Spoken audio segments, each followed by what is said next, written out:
All right, so let's talk about this gel doll analysis. Okay, so here we have a little YouTube video showing what's occurring in this analysis. Essentially, we are trying to get an organic material like coal, but it could be any sort of organic material.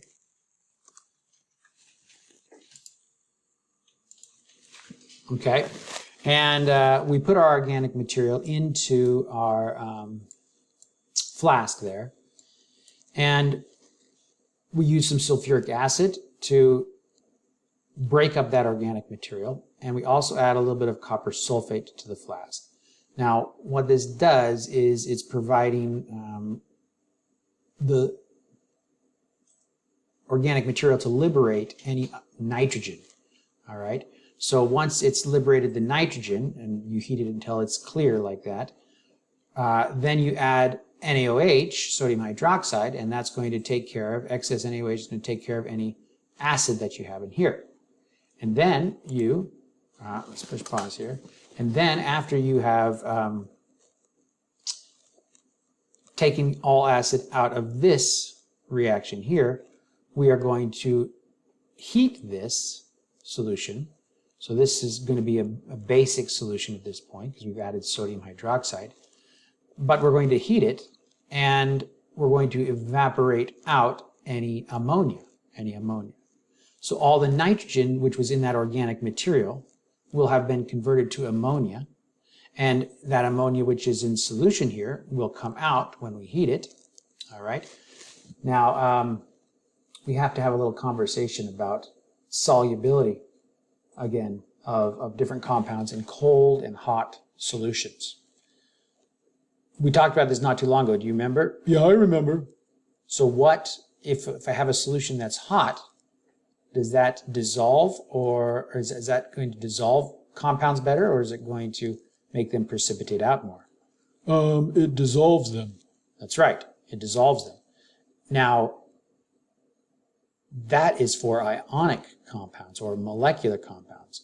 However, if you have a gas in solution, the solubility of that gas in solution responds opposite of that for hot and cold solutions. So if you have a hot solution, the gas is going to come out of the solution. Whereas if it's cold, then it will keep the gas in solution. And we know that by drinking hot soda pop, right? If you drink hot soda, if the soda pop has become hot, what does it taste like when you drink it? Oh, you mean it's flat, has no carbon dioxide? That's right. And some people like that, and so they kind of stir or let their soda warm up, and then they can recool it down again. But yes, that will liberate the gas. So the heating here will liberate that the gas. Now, the sodium hydroxide that we just added, that's a salt, so that's going to stay soluble. Any other salts that we have in here are going to stay in here, but the heating will drive any gaseous compounds, specifically the ammonia. Over here, I have a known volume of a known concentration of acid, like HCl.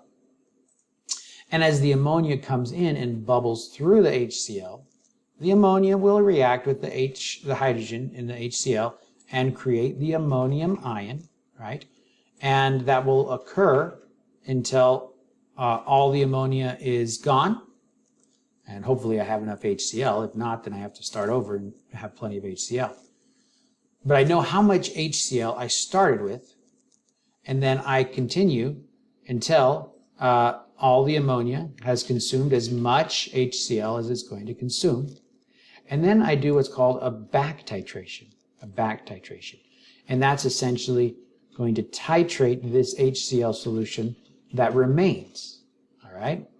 So if I have a 1 molar solution of HCl here, and I have 10 milliliters of it, and then I know that if I take 1 milliliter of that solution, I'll know exactly how much sodium hydroxide it should take to titrate. And then I bubble ammonia through, do this reaction here, and I can find out how much HCl I lost. How much HCl I lost. And that's going to manifest itself in a shift in your titration curve, right? So let's look at that. So if this is a titration curve here for your strong acid being titrated with a strong base, right? Looking at the pH versus the concentration of the sodium hydroxide that you add. All right? How is my sample going to change if some of it has been consumed by the ammonia that came out of my sample? There's going to be less HCl, so your titration curve will shift to the left. That's right.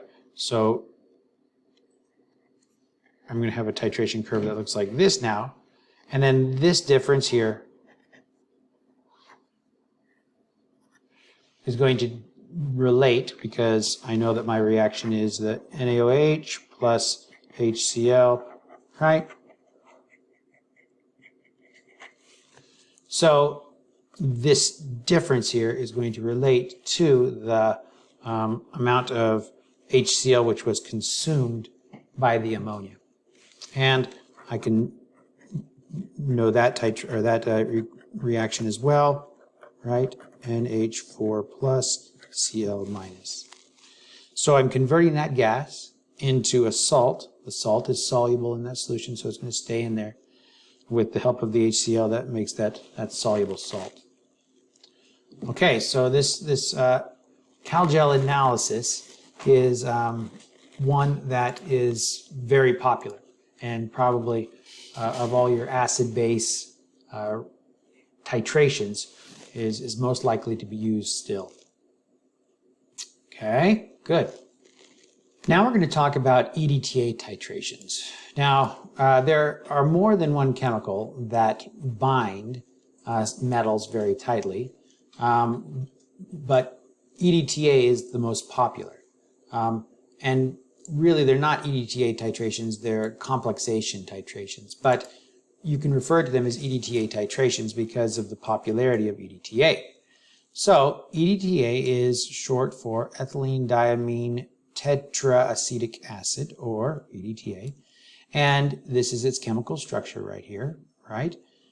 We have these acetic groups, acetic acid, right? C2, H, the third hydrogen is now taking place there, but C2H3O2. So we have these acetate groups there. And these groups have negative charges on them. And I don't know if you remember, but when we think about a double bond, or sorry, a carbon, let's try again. If we think about a carbon double bonding to an oxygen with another oxygen there, which is called a carboxylic acid, right? This is in a resonant equilibrium with this same structure here, where the negative charge is here on the left and the negative charge is on the right. And so essentially what you have here is you have,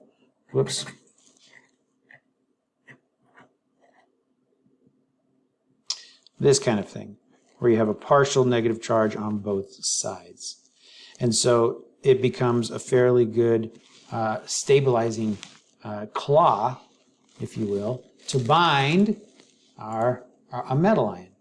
So there's enough flexibility here that a metal ion gets trapped in here, and all of these oxygen atoms can coordinate with that metal ion, and then the lone pair electrons on the nitrogens can also contribute to the metal ion coordination, and you get octahedral structure around that metal ion. Do you remember what octahedral is? Not really. So octahedral refers to central atom with 1, 2, 3, 4, x-axis, y-axis, z-axis ligands. So all of these would be our ligands around that central atom, all right? 4 or 6 regions of electron density around a central atom. Okay, very good. So when we mix chemicals that contain metals, solutions that contain metals, with EDTA, the EDTA, which is often represented as a Y in a chemical reaction like this, will bind fairly tightly. And you can get K values, right, for this sort of a binding. Here's my metal binding to EDTA, and the complexation, so Kf here, which is the formation constant, basically saying at equilibrium, what's the concentration of this compared to the concentration of my products, right? And 2.9 times 10 to the 16, what does that mean in terms of what predominates, products or reactants? Products. Yeah, a very large number, right? Now,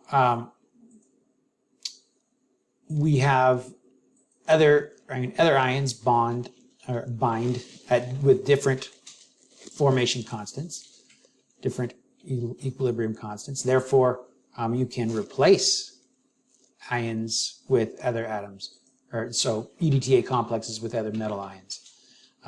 For example, sodium and potassium, they don't bind as tightly to EDTA because they're very satisfied with water, right? So metals that bind tightly here to EDTA are ones that are less soluble in water. Okay. So EDTA is a difficult compound to dissolve in water. You need to adjust the pH. EDTA is a weak acid. Look at all the pKa's of these different hydrogens that can come on and off of all those carboxylic groups, and then also there are hydrogens that can come on and off of those nitrogens. So you have lots of different pKa's, right? And you can see the pHs in this ladder diagram for all of the different pKa's. And so if you have completely ionic EDTA, right, that is your best bet at getting it to dissolve in water. And so if you make a solution basic, then your EDTA will generally dissolve pretty well. If you have an acidic solution, your EDTA will not dissolve very well at all. Even at neutral pH, you'll have a hard time dissolving the EDTA. You can do this if you take EDTA in water, but you'll have to heat the EDTA for hours, and then gradually you'll get a solution. Okay. So, what else do we want to look at here? Here is a table showing EDTA, the value of this ammonia's ability to remove a metal from EDTA. And this is because ammonia can compete with the EDTA. This idea of competition between two molecules is an important one, so it's worth having a conversation about. So let's imagine, for example, we have our metal. So we'll take, cadmium. We'll take cadmium there, and we will say that it's bound by our EDTA, and I'll draw my EDTA as kind of a little claw like this, all right? Well, a molecule like ammonia, NH3, relatively small with, remember it's Lewis dot structure, right? Nitrogen, 3 hydrogens, and a lone pair of hydrogens up on top. Polar molecule because of that structure and the nitrogen pulling the electron density away. And those lone pair of electrons have the ability to coordinate, interact with other species, especially ones that have a positive charge, right? Well, then it's fairly easy to form complexes where, again, metals, if you think of it as a possible octahedral binding station, right? We have 6 regions of electron, or where electron density can kind of be brought in. Ammonia and the nitrogen of 6 different ammonia molecules can come and donate their electron density to this sort of a metal. All right.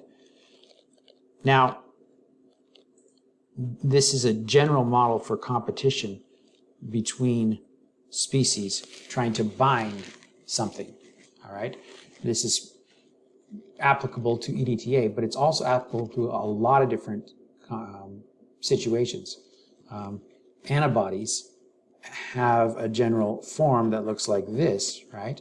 Where they have two equivalent groups, right, on those antibodies. And what they're trying to do is bind an antigen. And each one of them has the specific tools to bind an antigen, right? Now, we're all about antibodies right now because we're trying to measure whether or not there are antibodies in a person that can bind to the coronavirus, right? Because if somebody's been, the immune system, what it does is it makes these antibodies, or makes the DNA that can code for those antibodies. And once it knows what the antibodies are necessary for a given antigen, then it has that data stored. And we want to know whether or not the antibodies actually are. And even if our body can make the antibodies, we also need to know how tightly these antibodies can bind to the virus. All right? So essentially, the antibodies are the flagship that will tell the immune system this specific location here needs to be removed, needs to be destroyed. If the virus surface right here, right, if our antibodies that are created don't bind very well to that viral surface, or if the viral surface changes every season as new flu viruses or coronaviruses mutate, then our immune response that our body developed won't be of help, right? And so we'll have to become re-immuned every season. That's what the flu vaccine is trying to do for us by recognizing the most prevalent strain of the flu vaccine. And we'll likely see that sort of thing coming forth with novel coronaviruses over years, if they keep popping up. Now, there's a possibility that the population gets a strong enough herd immunity that, like the flu, the coronavirus will take fewer lives, or if not, or maybe the same number of lives as the flu, and people will lose interest, right? There's a threshold of interest that people have in this sort of thing. The flu kills hundreds of thousands of people annually around the world, but nobody cares enough because we understand that. That's a risk that we all live with and we all understand. The coronavirus is now another type of flu. I mean, it's a similar type of scenario where this virus is killing, but it's killing more people than normal. And so the risk is heightened. And because of that heightening of that risk, and also, the media is exacerbating the situations where people are dying at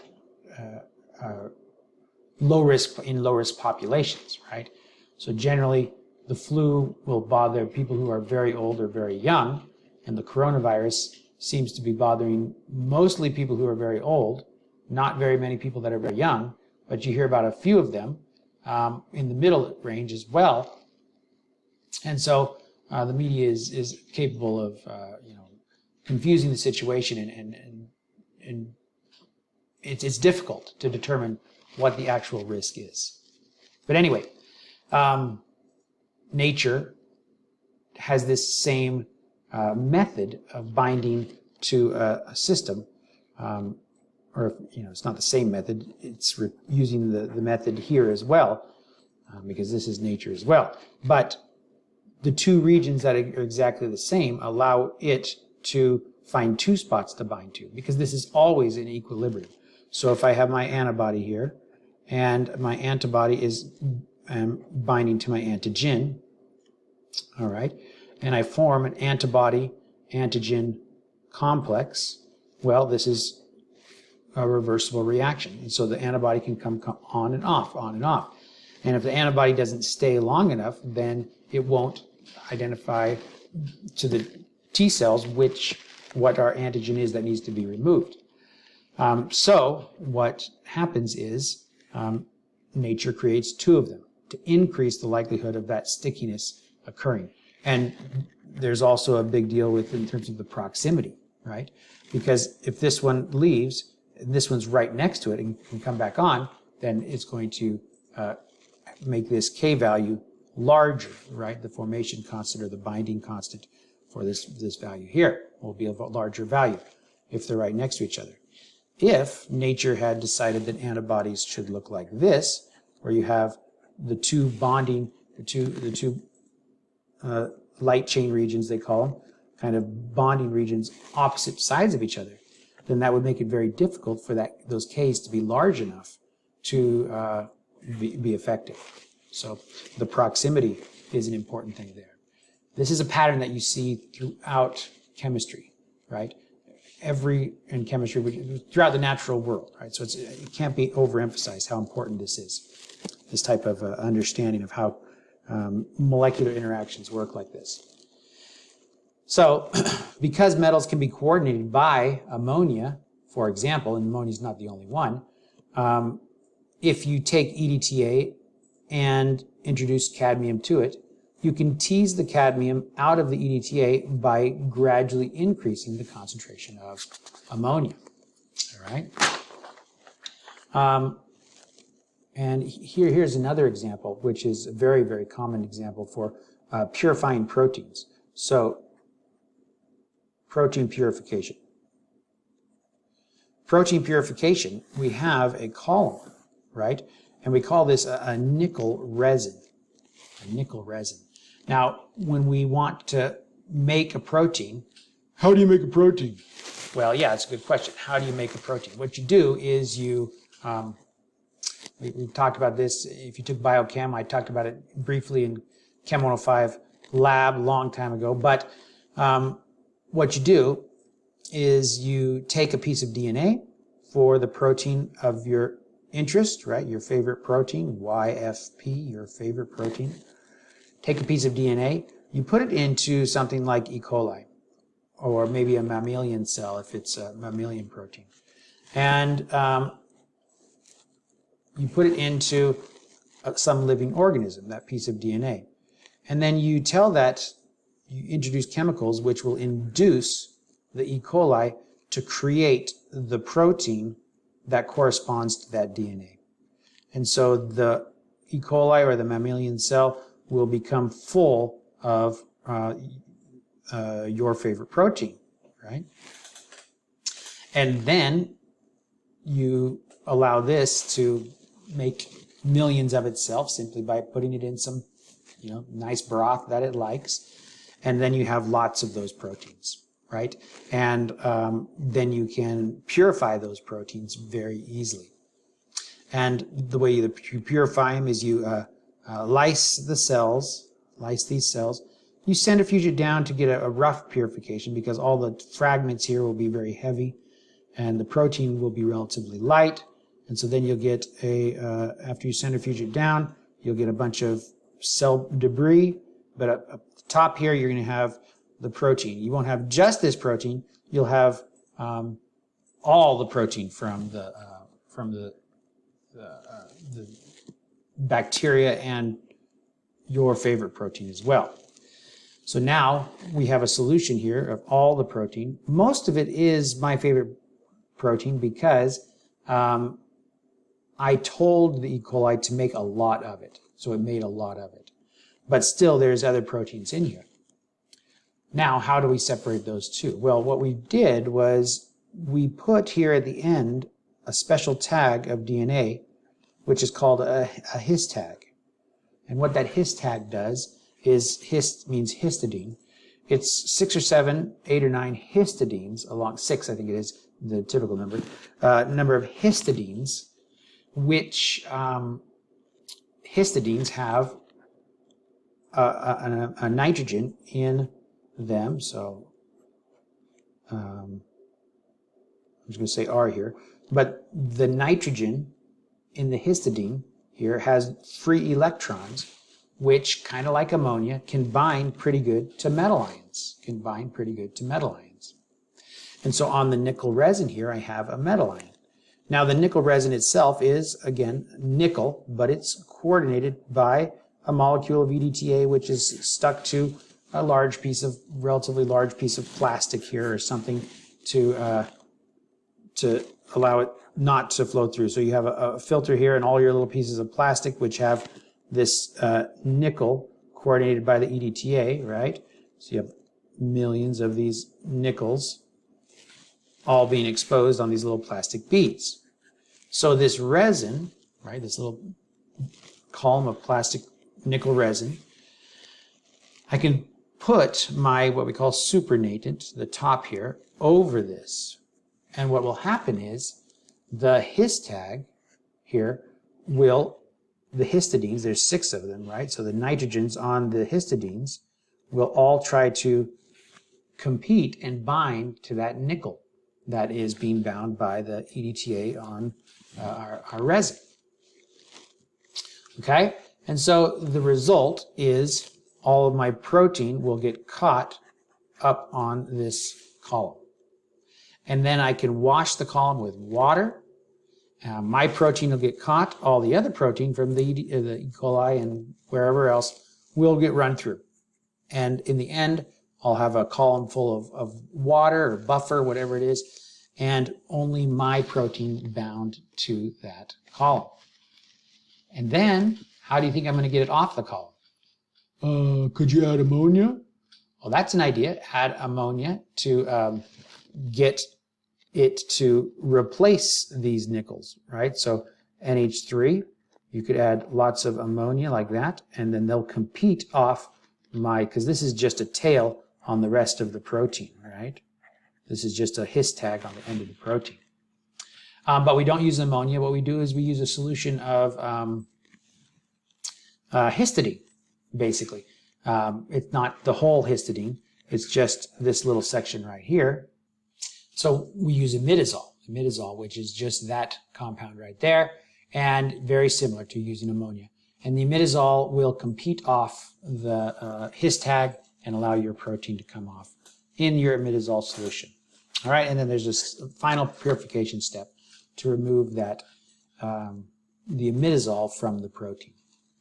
All right, good. Now we're getting into the nitty-gritty.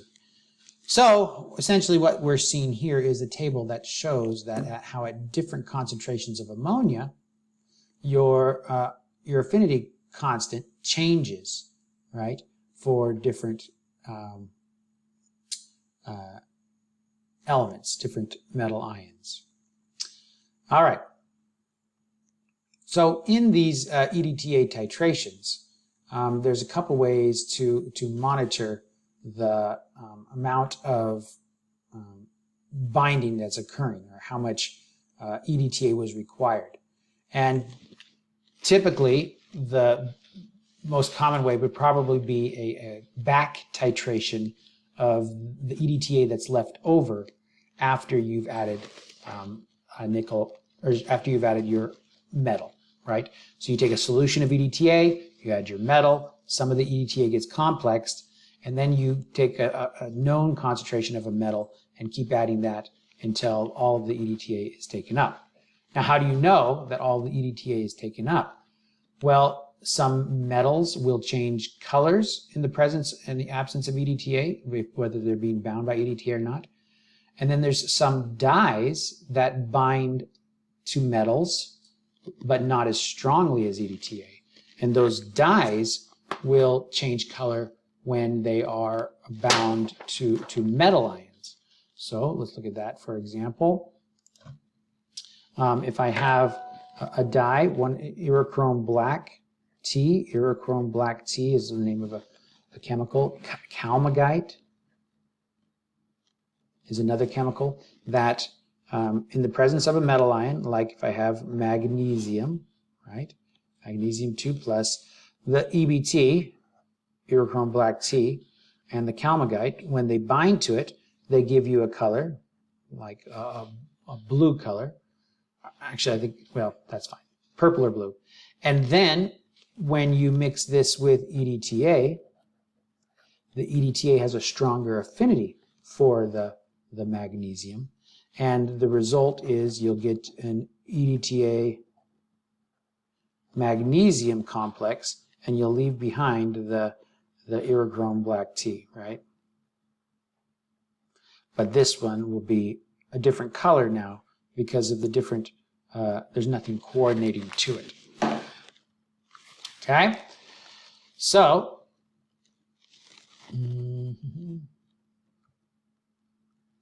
all right. In this sample, you don't need as much EBTA as you do magnesium. You just need a little tiny bit of EBT or calmagite, because it will change, it only takes a little tiny amount to change color.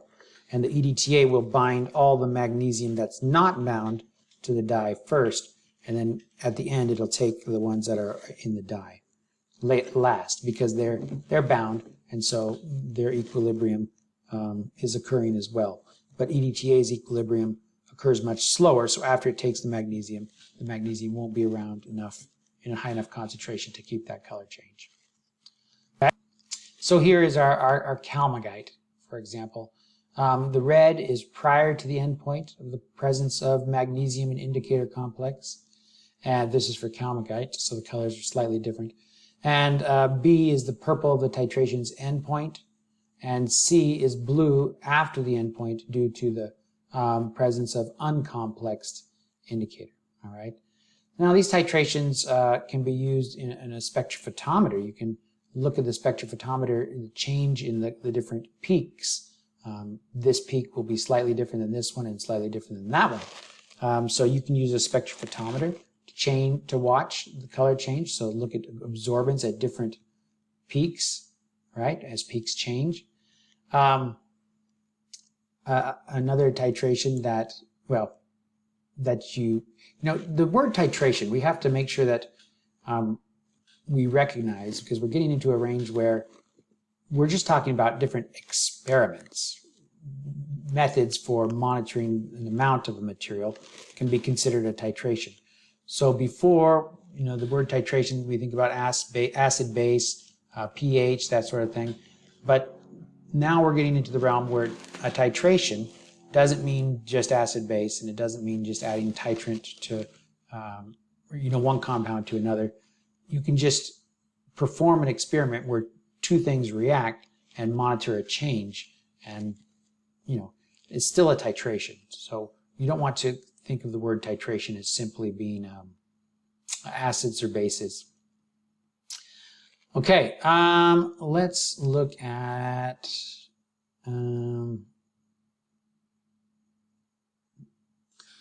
all right, so let me introduce to you an experiment. Whoops. So this is kind of a common experiment in the world of, well, bioanalytical chemistry within four-year universities, right? Undergraduate laboratories. What it is it's an enzyme. Do you guys know what an enzyme is? That's in biochemistry or biology, right? Right. Enzymes are proteins. That's right, proteins. And an enzyme is a protein that catalyzes a reaction. That's right. So we have a protein which catalyzes a reaction. And this specific protein is not thought of as an enzyme, but it's myoglobin. Myoglobin can catalyze the peroxidase-like reaction of oxygen using electrons from a chemical called ABTS. All right. So ABTS, when it has an electron, I'm going to write it with an electron, is clear, is a clear color. And if you look at its absorption in the visible region, so I'm going to cut it off here at 400 nanometers up to 700 nanometers, okay? In the visible region, it will be pretty flat there. All right, you might have a little bit of residual because it is an organic compound. Let's look at the chemical structure for ABTS. So this is our chemical structure of ABTS colorless, and we see here it has those two electrons. And then as it gives up an electron and becomes a radical, meaning a singly charged or an uncharged, unbound extra electron, so there's just one extra electron. As it becomes a radical here, it gives off a green color. and it has a lambda max at 734 nanometers. Okay, so this species, this ABTS species, donates an electron to a chemical, and it will reduce that chemical, right? The ABTS colorless, and when it reduces the chemical the ABTS turns green. Okay, so and the absorbance, so this will be basically our clear or reduced ABTS with the electron. Once it becomes oxidized, gives up that electron, it's going to have an absorbance at 734, oxidized ABTS. All right. So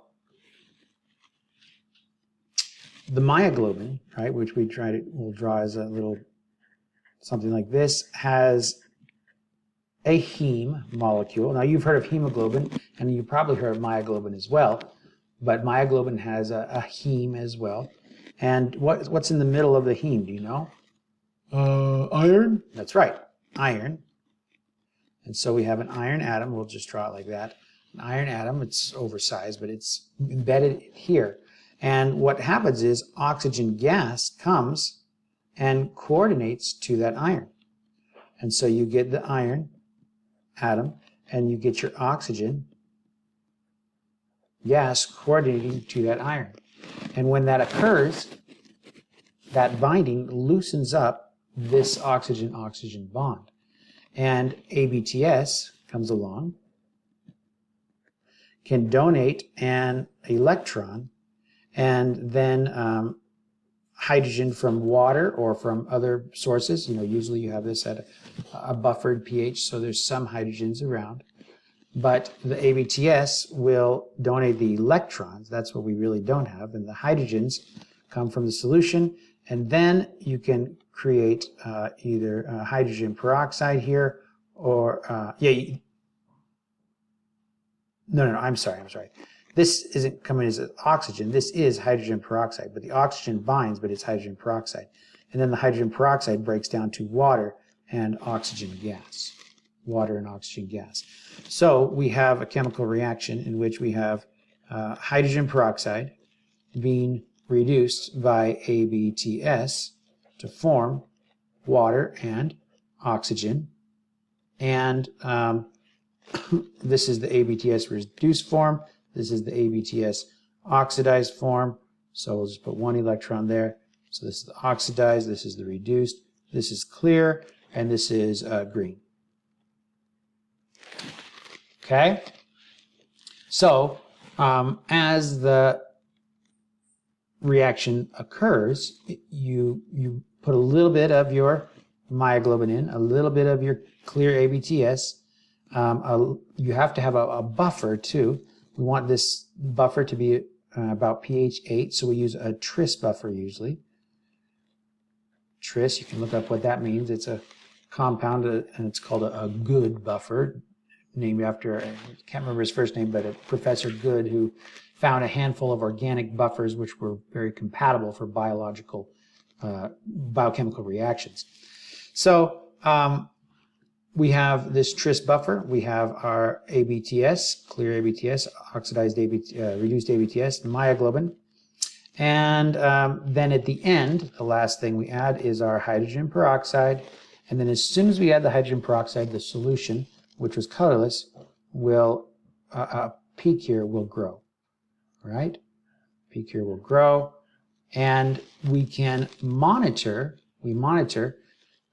We'll have the spectrometer monitor the absorbance at the 734, which is the lambda max, right? Right at that peak. And it monitors it versus time. And then what you get is this depth of green color increasing.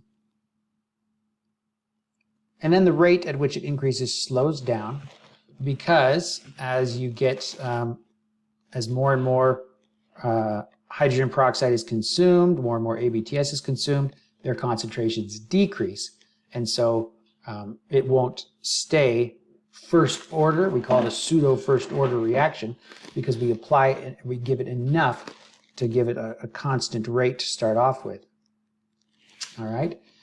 And then we can repeat this reaction at different temperatures, So if this is at room temperature, 20 degrees Celsius, let's say, if we repeated it again at 30 degrees Celsius, what do you think? Do you think the reaction would proceed faster or slower? Faster? I don't know. How would we? How could we know? Well, some of the things that have to be taken into account. One of the things that has to be taken into account is myoglobin. Myoglobin is a protein, and not all proteins are stable at higher temperatures. So you would think that the reaction would improve its rate at higher temperatures, but you also might not know whether or not the myoglobin was stable at those higher temperatures. Okay, so it turns out that ABTS this reaction does proceed goes faster at higher temperatures. So if this is at 30 degrees Celsius, 40 degrees Celsius, right? But how are we going to quantify this? How are we going to use this titration where we're changing the concentration, we're changing the temperature, so we're basically titrating the rate of the reaction versus the temperature, right? How are we going to quantify this? What's different amongst these curves? And let's add in one here if you were to do it at maybe 10 degrees Celsius. So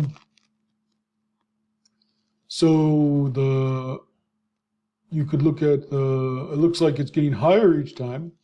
All right, so if you looked at one point here, you might be able to see where it's at a given time.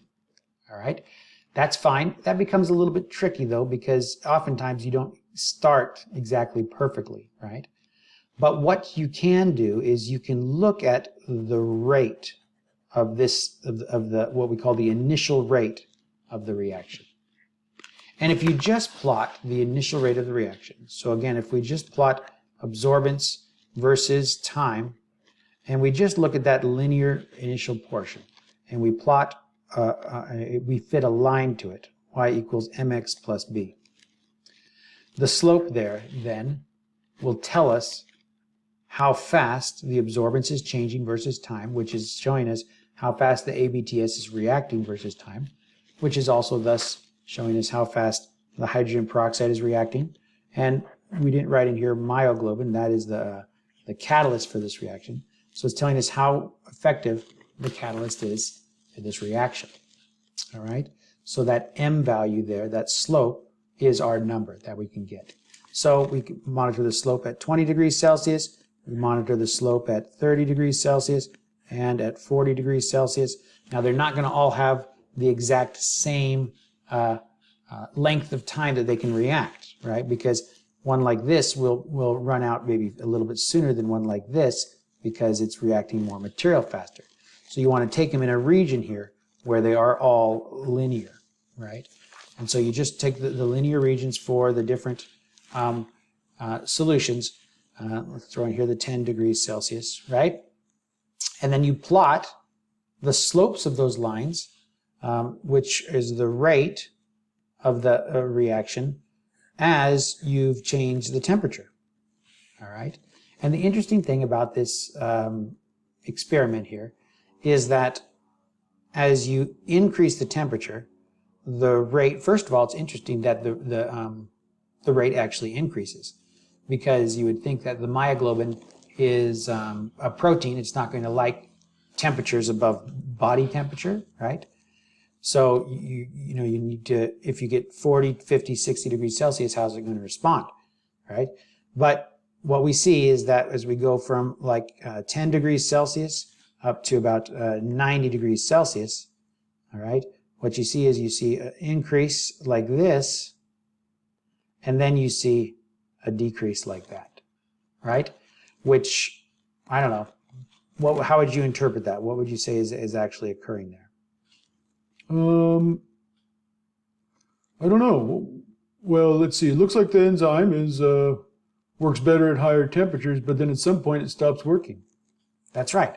And I don't know if you've ever heard of protein denaturing. Have you ever heard of that? No. Have you heard of protein unfolding or protein folding? I've heard of protein folding. Well, proteins fold when they're in aqueous solutions, but a folded protein, that's my folded protein, will denature or unfold, right? Unfolding, denature, all right? When it's at high temperatures, there are also chemicals which can cause this folding and unfolding to occur. Now this is sometimes reversible, not always reversible, but sometimes it's reversible. And so it can go back and forth if you cool it down. But usually, once it's unfolded, another unfolded protein will come along and they'll stick together and it will no longer be a reversible reaction. So what we're seeing here is we're seeing the unfolding of the myoglobin. And what's interesting to me about this is that you get a point where the myoglobin is opened up pretty well, and that speeds up the reaction. But then once the myoglobin is too open, the heme is not going to be as stable, and perhaps the heme actually comes out, because the heme can come out of the folded myoglobin, or unfolded myoglobin. Okay, good.